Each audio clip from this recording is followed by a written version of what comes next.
Hey everybody, this is Pierre Quinn, and you're listening to episode number 65 of the Leading While Green podcast, where my mission is to help you live, learn, and lead with confidence. On this episode of the podcast, I chat with leadership coach, author, and award-winning pitch coach, Chris Westfall. Chris talks about his leadership journey, and he shares some insights from his new book, Leadership Language, Using Authentic Communication to Drive Results. It's a great conversation, so listen up.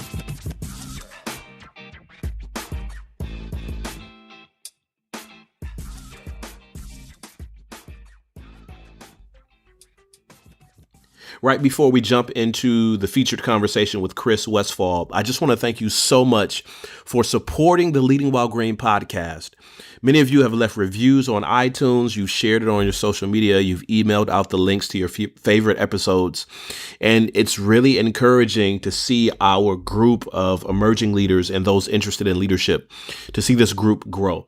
Now, I want to encourage you, if you haven't, just hit pause right now, hop over to iTunes, leave a 5-star review and some comments, and let people know how much of a difference this podcast is making in your life. Even make a comment on some of your favorite episodes. Who were some of your favorite guests? Let me know maybe some of the books that you've bought or some changes that you've made based on the advice that you've heard on this podcast. Now, I was supposed to have my live leadership seminar, my leadership intensive here in the DC, Maryland, Virginia area. It was originally scheduled for November, but unfortunately, we gotta push it back. We're looking at the first quarter of 2019 for that intensive leadership seminar here in the Maryland, DC, Virginia area, or DC, Maryland, Virginia area. Now, hop over to prcquinn.com and join my leaders list. That's my crew. Those are my people. You get the updates before anyone else does, and hop on that list and get all the information that you can about the upcoming leadership intensive and everything that's happening as I'm trying to share leadership with leaders around the world. While you're there, if you haven't, I want to encourage you to sign up for my free course, 12 tips to grow as a leader. It's free, a 4-part video series, intense stuff, actionable, simple, actionable, but just because it's simple doesn't mean it's easy to do. Simple, actionable stuff to help you grow, and you can sign up for that at prcquinn.com. Okay, featured conversation today is with Chris Westfall. He's a leadership coach to entrepreneurs, high growth businesses, and Fortune 500 companies. He's the publisher of 7 books, and his writing has appeared in Forbes, Entrepreneur, Success Magazine, and many other publications. His strategies on leadership communication have created multi-million-dollar revenues on 4 continents and helped to launch over 4 dozen businesses. And we have a great conversation with Chris about his leadership journey, his beginnings that don't have anything to do with business, and how he's making a difference today. So listen up to my conversation with Chris Westfall. I'm excited for this episode of the podcast to have pitch coach, keynote speaker, consultant, and best-selling author Chris Westfall with us today. Chris, thanks for joining us. Oh, it's great to be here. Thank you so much for having me. Well, Chris, you got a lot going on in your world. Your Instagram feed shows us all of your travels. It's great to watch that. And that's actually how we got connected. Tell us a little bit about where you are in life in this whole leadership, speaking, consulting sort of thing. You know, for me, when I was recognized as the U.S. National Elevator Pitch Champion just a few years back, that was when everything really changed for me, because that recognition gave people a reason to have a conversation with me. And I learned that I had a responsibility to try to give back, to use the recognition that I've been given to help other people to create their own kind of recognition. And maybe the folks are listening to this are thinking, I'd like to be recognized for what I can contribute. I'd like to be recognized for what I have to offer. Well, in my experience and in my journey, that recognition starts with your story, the contribution that you can make, and not by creating some fiction or making something up, but by being authentic about who you are and the value that you can create. And that's been the journey that I've been on, is just trying to get clear on what it is that I can offer to others. And what I've discovered is that insights into leadership, and particularly effective communication, has been the secret to helping. Well, I've helped my clients to launch over 4 dozen businesses. I've raised over $50 million in capital. I say it's me, but it's really the companies that I coach and that I've worked with, and helping my clients to land on Shark Tank, Dragon's Den in Canada, Shark Tank Australia. I'm thrilled with the results that others have been able to create, and to play a role in some small part to point them in the direction of new results. That's probably been the greatest satisfaction in my entire career. Well, let's flip back the calendar several years or so. All right. Let's go. How did you go from being an undergrad, thinking about performance and theater, to now living this kind of corporate world, corporate dream that many of us, want to get on a plane and go speak before audiences? How did you travel down that road? Because they seem, and I'm sure you may speak to the contrary, but they seem like they're really far from each other. They are, and it was a long road. And I'll bring you right to the crossroads in my journey, because as you mentioned, I have a background as a performer. I went to a performing arts high school, and have worked on stage and in front of the camera for many, many years, mostly when I was younger. But I got to a crossroads in my life where I knew that I wanted to make a change. I wanted to make a transformation for myself, and I went back to school to get my MBA.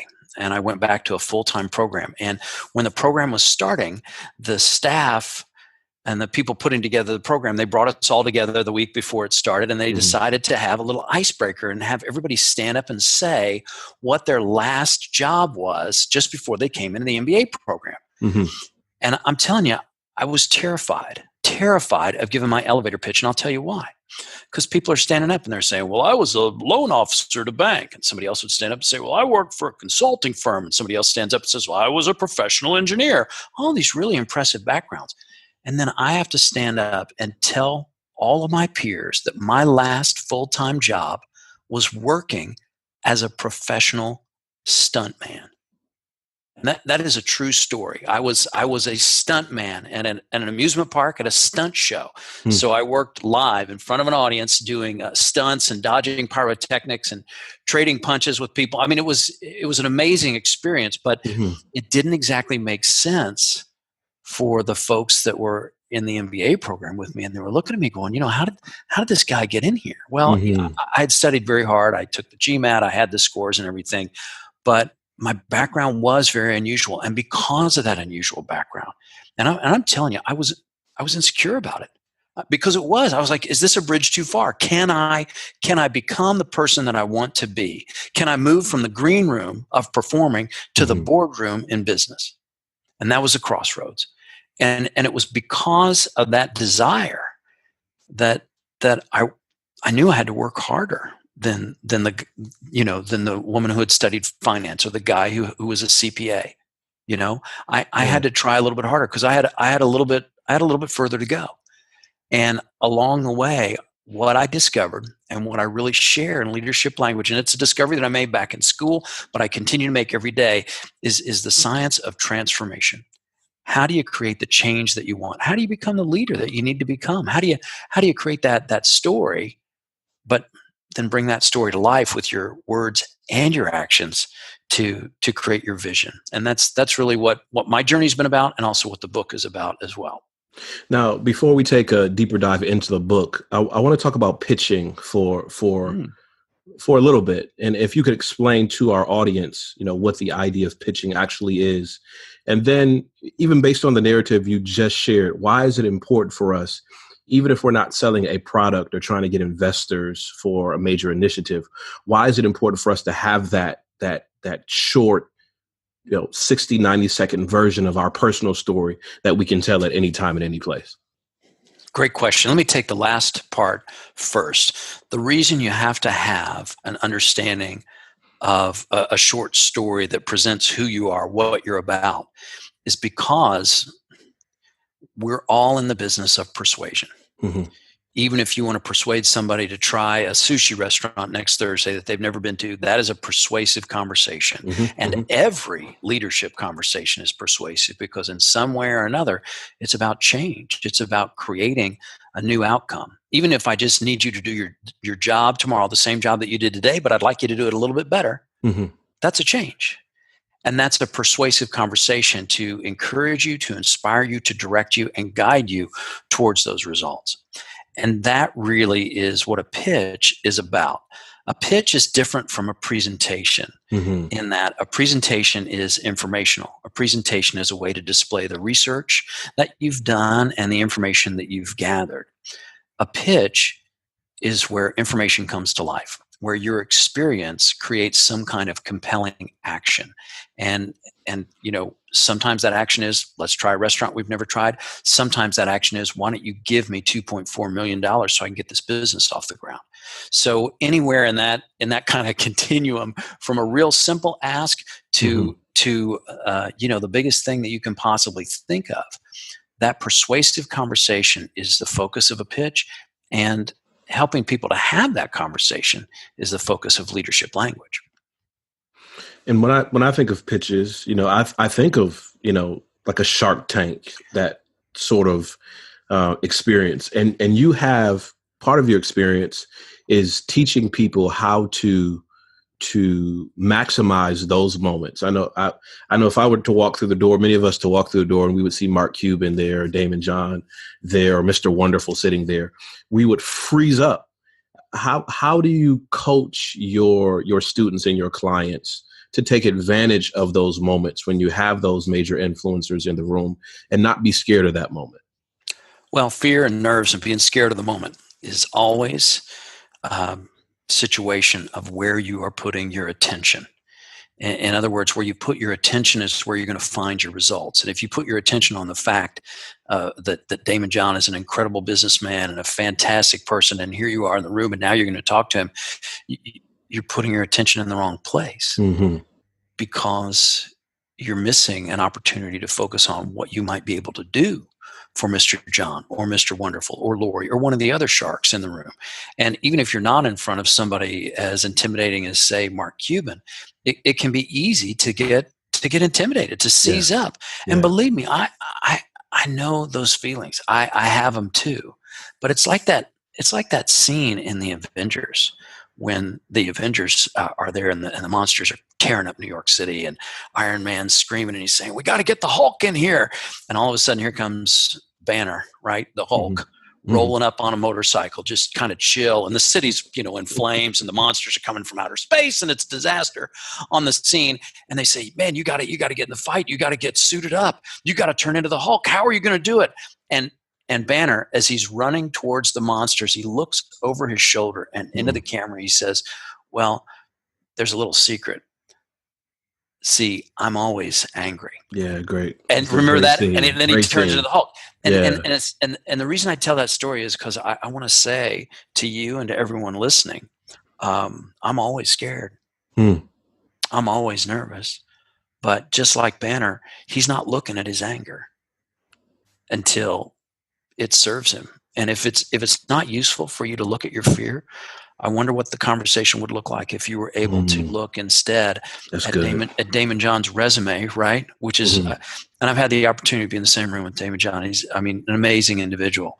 But if you're looking at what he's achieved rather than what you might be able to offer, the service that you can provide, then you're missing the conversation. And that's the guidance that I would have is that, like Banner, you're always angry. And like me, you're always scared. But you have to look in the direction of what's most useful. And when you look in the direction of service, and if you really care about being of service, you make your service more important than your fear, more important than your nerves. And that's where real impact comes from. Well, speaking of nerves, how nervous were you on this journey of putting together this book? And I know our listeners can't see it. We're going to encourage you to go out and buy it. We'll put it in the show notes, Leadership Language. How nervous were you on this book journey? This isn't your first book. Right. You're familiar with this, but how is it right before a book is being released and all the promo stuff? What are some of the thoughts that are going through your head around this time? Well, I was very nervous. I'm still nervous. Here's the thing: creating a book, it's sort of like having a baby, or working on a project that you've worked on for a very long time, and you give this thing life, and you say, "Okay, here, go fly. What's going to happen next?" And the answer, quite frankly, is I don't know. Yeah. I don't know where this book's going to go. But, here's what I do know. I'm grateful for the opportunity to talk to people like you. I'm grateful for the people who are listening right now who might have a need to create greater impact in their lives. And I don't know who those people are, but that's why we're here. We're on a journey of discovery together, you and I right now, and the people who are listening. We're all on a journey of discovery. And that to me, that's the leadership journey. And I think that when I looking past that nervousness and that fear, and what's this going to be? I tell you, two questions that can make you suffer and make you get up in your head and just be in pain. Two questions. Here they are. Who am I and how am I doing? Because I'll tell you what, how am I doing? It's like trying to play a game while you're looking at the scoreboard. How am I doing? Am I winning? Am I ahead? What's going to happen? You got to play the game. You got to have the conversation. And that's the key. That is the key to creating new results, is where you place your attention and your focus.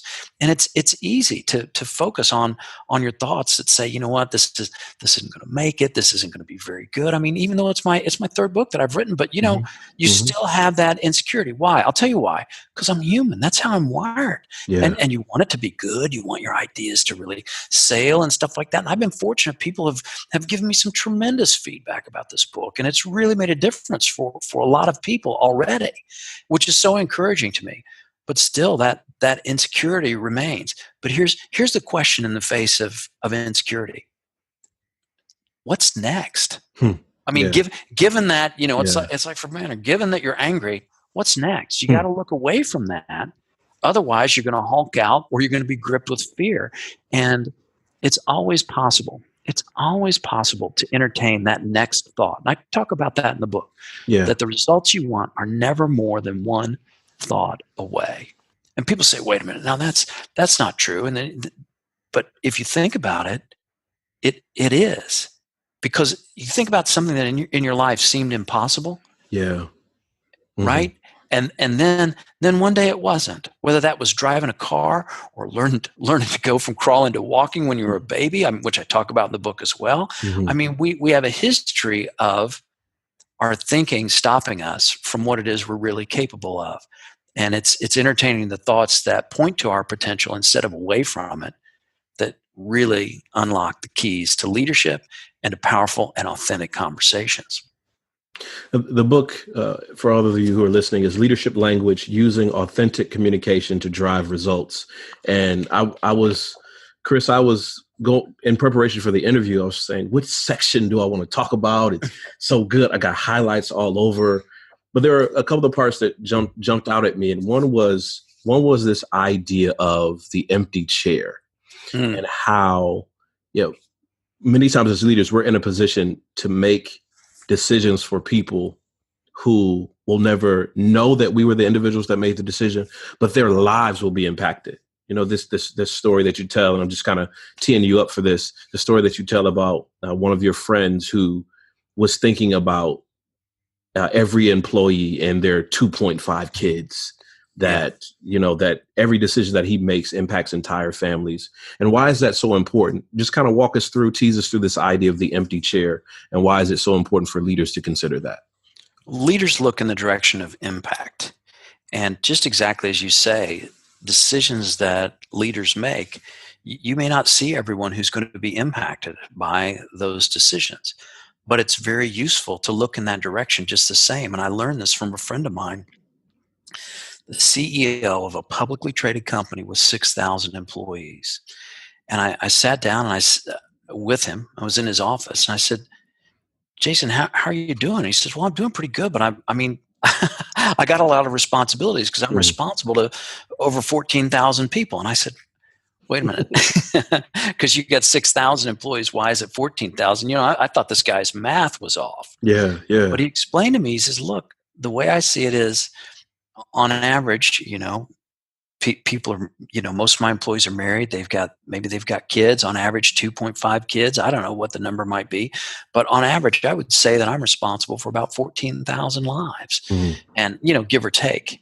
And what he was doing is he was looking not just at his employees, but he was looking at the people who sit in the empty chair. And this idea of the empty chair is really, it's it's a seat at the table for somebody who's not in the room, but who's going to be directly and dramatically impacted by the changes that you propose. As we've talked about, That's good. leadership is about change, right? Mm-hmm. It's about creating change for folks. But when you create change for your employees, your team members, your boss, sometimes those changes impact their team members and their bosses and Mm-hmm. their families. And you have to look in that direction if you believe, as I do, that leadership is about service and leadership is about taking responsibility and thinking about the impact of your actions. So that's really how the empty chair helps us to get our attention off of just ourselves and look beyond the nose in front of your face to see the real impact of your actions, your decisions. You that's really good, because a lot of times as leaders we can get in a tunnel vision and Yeah, just think about the project and the impact on us and our output and our revenue. But I think, going back to what you were saying about the fears that we wrestle with, I think thinking of it in terms of the empty chair, I think it really taps into what makes us human, and realize that we're all connected to each other. And sometimes when we're doing our work, we get so bogged down in the numbers and the details and the logistics, but we actually forget to be human. And go ahead. no, I couldn't agree with you more. Now, speaking of our humanity, you say in the book that we all have superpowers, and I'm going back to our Avengers conversation. This idea of anticipation being a superpower. Sure. Walk us through that idea, and how can we really leverage our use of anticipation? Well, we all have the ability to anticipate. If we didn't have the ability to anticipate, we'd never be able to turn left into traffic. We so since we do know how to anticipate, and that is, I do call it a superpower in the book, but it's a characteristic that we all share. Mm-hmm. Leaders anticipate what's ahead, and sharing a vision has to convey these four words in some form or fashion. These four words: I've thought this through. Mm-hmm. And thinking things through means considering the empty chair, anticipating how are people going to react, and not letting what you think their reaction might be stop you from taking action. But it means that you go into a conversation prepared. And the book talks about finding that confidence to have that conversation, the difficult conversation, and anticipating what might come up, so that you're prepared, so that you go into it with an understanding, but Mm-hmm. not gripped with fear. Oh gosh, if she says this, I just can't do it. Well, that's gonna stop you. And the book is designed to help you to see things in a new way, to shift your perspective. Because if your perspective is this will never work, you're going to take action to fulfill that prophecy, Yeah.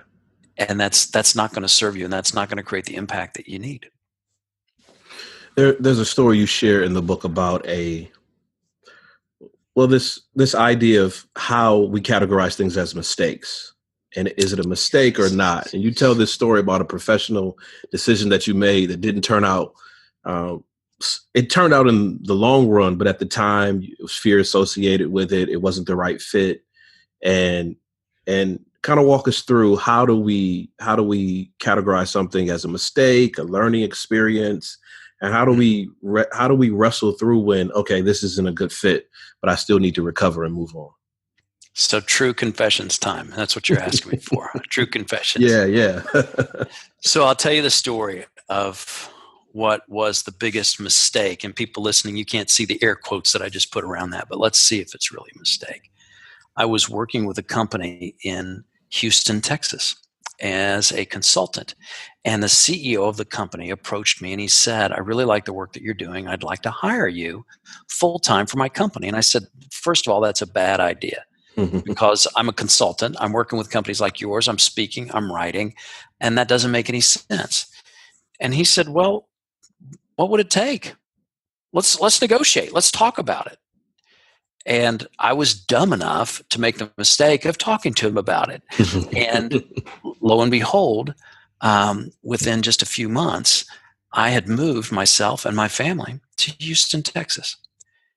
And after we had moved to Houston, it was about 6 weeks later that the CEO called me into his office and he said, "Chris, I'm sorry to tell you this, but it's just not working out." Mm. And I looked at him and all I could think of was, that's what I told you when we had this conversation. And, but people just don't listen to their consultants, I guess. But so he said, this just isn't working out. And I thought, oh man, well, I've had deals that have gone, sometimes you have to say no to things and you think things will work a certain way and they won't. And that's just business and that's just life. But now my wife and children were involved because I had moved my family. And so I was just really challenged by this. I thought, man, this is a huge mistake. This is a huge mistake. I mean, I had not been at the company for 100 working days. Wow. And I know. And, but to be fair, and of course the CEO and I talked about this. I didn't have experience in the industry. I wasn't bringing experience. I mean, it was the outside perspective that they valued when I was consulting, but then on the inside, it just wasn't as valuable. And anyway, for a number of reasons, we had to part ways. And I thought, this is just the biggest mistake. And I had to go home and tell my wife. And I drove around for a couple of hours. I just didn't have the courage to tell her because we just moved 6 weeks before. What was she going to say? I didn't know. Was she going to divorce me? Was this it? I didn't know. So this was the size of the mistake in my mind. I didn't even have the courage to talk. I talked to people for a living, and I couldn't even speak to my own wife about it. I finally came in and I sat down, and my wife's like, "Hi, what are you doing home in the middle of the afternoon?" I said, "I thought you might be wondering that. Sit down. I need to tell you something." And I unpacked this story for her. And of all the things that I imagined she was going to say, she surprised me. She said, "Well, just don't ask me to move again." And the company, the CEO, was very fair. He paid me out through the end of the contract. He took care of his obligations. So there wasn't some, I was like, do I need to call a lawyer? What's going on here? No, he was very fair. And the way that it all ended in retrospect was absolutely perfect. And I'm right now, I live in Houston, Texas, and I'm proud and glad to say that I do, because my wife said, there's no way we're going to move again. And she saw something for us that I couldn't see because I was trapped looking at a quote unquote mistake. Yeah. But what I just want to say to the listeners, if you're listening to this and you're thinking, yeah, I've got, maybe it's a divorce, maybe it's just, you just flagged a test or whatever it is. We all have things that we look at as mistakes. But my question for you is, what if, and this is going to sound crazy, but here it is. What if there are no mistakes? And what you view as a mistake might just be more about your viewpoint than what actually happened. And for me, what I saw as a mistake, I now look at as one of the most fortunate things that happened to me. And I am who I am in spite of it, because of it. I'm not sure. Yeah. But and that's not to say that, when you're speeding and you get a speeding ticket, hey, I thought there were no mistakes. No, there are laws and you can break them, and you can harm others and you can harm yourself and that sort of thing. But that's not what I'm talking about. I'm talking about the things that you think of that you're sitting there kicking yourself saying, this was a mistake. I just have one question for you. If you're having that feeling, is it? Because whether it's a mistake or a success, that's still up to you. And if you've got regret and it looks like a mistake, the story's not over yet. The story's not over yet. And that's why I say in the book, leadership starts with your story. Yeah. What is the story that you're telling yourself? And if you're going to sit there and stick a label on yourself of a mistake, wonder what happens if there are no mistakes.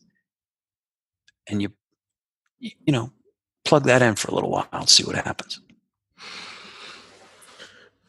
Chris, give us a time when maybe it was a stage you were standing on, a conversation you were having, a client you were working with, and you said, yep, it clicked for you, it resonated with you that all of the stuff that you've done, all of the learning lessons, all of the experiences are to bear on this moment. And you were, walking in purpose. You had followed that feeling. You were exercising creativity, and you felt like this is the moment where I'm doing what I know I was made to do. I have an interesting story of a time when I was absolutely confused, and I saw the clarity that you're talking about when I was in front of a group of business leaders, and I was in Seattle. I was in the Seattle area, and I was talking with them, and the meeting had come to a close. We'd been working for about 3 hours, and I've been going through exercise and different things with them. And the question was a simple one that was asked to all the executives, and that was, what are you going to do differently as a result of our time here today? Mm-hmm. And everyone was giving, quick, short, clear answers.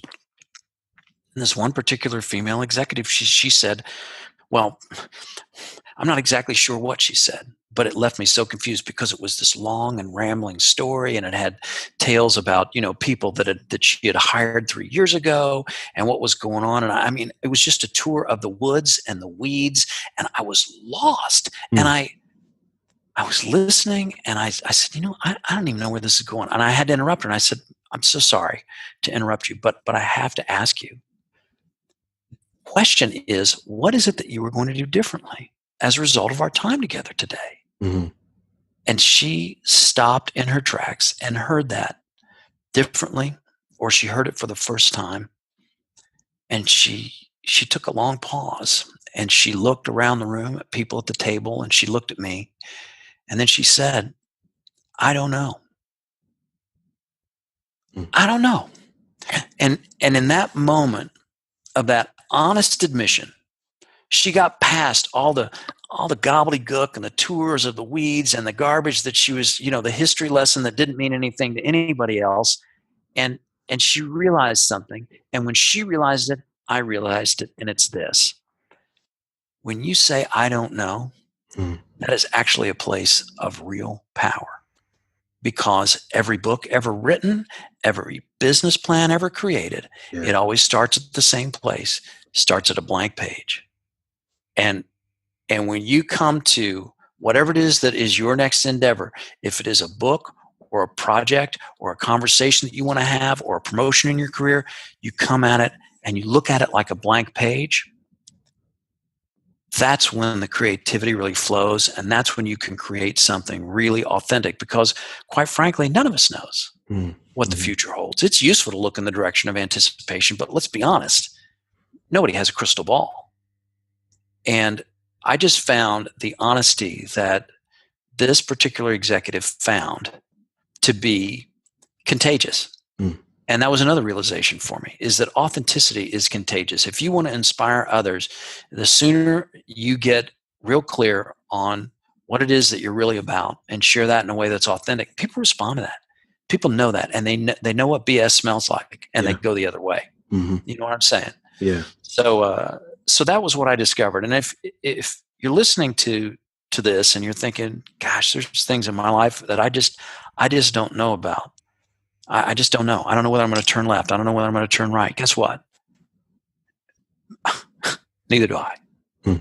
And that awareness, just that admission of saying, I don't know, it can be very empowering. If the fact that you don't know doesn't stop you from trying to discover, from taking the journey, from going towards what's next. And that's the key, is to take a journey that starts with authenticity, that starts with the kind of self-honesty that you have to possess if you're going to be an authentic and compelling leader. Chris, it's shameless plug time.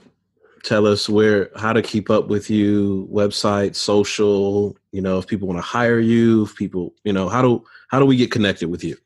Sure. Well, first, let me start off with something for everybody who's listening to us today, and I'll make sure that I'll share with you a link so people can download a free chapter of the book. No, we'll definitely put that in the show notes. Right, we'll put that in Yep. there, and then we'll put links to the book so you can find it on Amazon and stuff like that. But my website is westfallonline.com, and that's where you can find me on the gram. You can find me on Instagram, Westfall Online. That's also my Twitter handle. You can find me on LinkedIn there as well. And I want to make sure that I mention a resource that's available to everybody, and that is my YouTube channel. I've got over 2 million video views, and my videos focus on effective communication, leadership, confidence, and the kinds of ideas that can help you to not let your thinking stop you from being who you are and accomplishing your vision. So that's youtube.com/Westfall Online. That's where you can find me. We will put all of those things in the show notes, especially the links to download a free chapter of leadership language using authentic communication to drive results. It's a great book, and mine is, you can't have mine because it's got tons of highlights. Get your own copy, highlight your own book. My guest today has been author, pitch coach, consultant, all around good guy to talk to, Chris Westfall. Chris, thanks for taking some time today. My pleasure. Thanks for having me. Great conversation today with Chris Westfall about his journey. I love the fact that Chris started in an area that, depending on your perspective, is far away from what he's doing today. And it just goes to show you, it doesn't matter where you come from. It doesn't matter how you got started. You can still make an incredible impact on the world. And Chris is doing that as a U.S. national pitch coach champion, as an individual now who coaches individuals on how to make great pitches and secure the funding to make the difference in the world. He's doing it as an author. He's doing it as an advisor to Fortune 500 companies. He is making a difference. Now, I left Chris's stuff in the show notes so you can follow up on him, so you can follow him on social, so you can get a copy of his book. That's really important as well. Speaking of important, I need you to hop over to prcquinn.com, get on the leaders list. And at least, if you don't do anything else today, hop over to iTunes and leave a 5-star review and some comments. Let other people know about this leadership journey, because we're having an incredible time. And until next time, take care and God bless.